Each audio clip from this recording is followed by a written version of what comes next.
কোনো রকমই বন্ধ করা যাচ্ছে না বঙ্গোপসাগরে ভারতীয় জেলেদের আনাগোনা। তারা কিন্তু প্রতিনিয়ত বঙ্গোপসাগরের দেশীয় জলসীমায় ঢুকে তারা মাছ ধরে নিয়ে যাচ্ছে। তবে এর মধ্যে কোস্টগার্ড, নৌবাহিনী সহ বিভিন্ন আইন শৃঙ্খলা রক্ষাকারী বাহিনী তারা কিন্তু অভিযান চালাচ্ছে, কিন্তু তারপরেও তাদেরকে থামানো যাচ্ছে না। তারা বিভিন্ন সময় এসে বাংলাদেশে যে মৎস্য ভান্ডার থেকে তারা মাছ ধরে নিয়ে যায় এবং তাদেরকে ধাওয়া করে এরই মধ্যে গত 4 মাসে প্রায় 11টি ফিশিং বোট সহ 168 জন জেলেকে আটক করতে পেরেছে।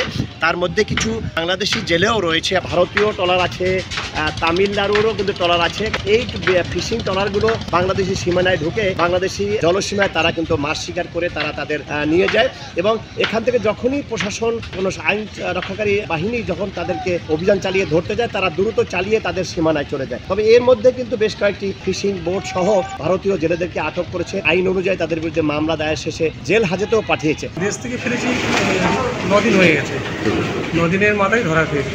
জিপিএস কোনো টাওয়ার পাই না, শোকায় না, খারাপ হবে, ওই জন্য আমরা ভুল করে ঢুকে পড়ে জোয়ারভাটা। যে রাতটা আমাদের ধরেছে সেখানে ওই বিকেলবেলা জিপিএসটা ডিস্টার্ব করছিল, ভাসানো ছিলাম, জাল কুনিয়াটা ফেলতে পারিনি আমরা। আমি এবছর প্রথম এসেছি নতুন, আমি তো সঠিক জানিও না কোথায় কি। এরা তো আমাদের দেশের সীমানার মধ্যে আইসা ঢুকে যদি মাছ ধরে নিয়ে যায়, তাহলে আমাদের দেশের মাছ একসময় মাছ তো থাকবে না, আমরা তো পাবো না, আমরা তো মাছ না খেয়ে থাকতে।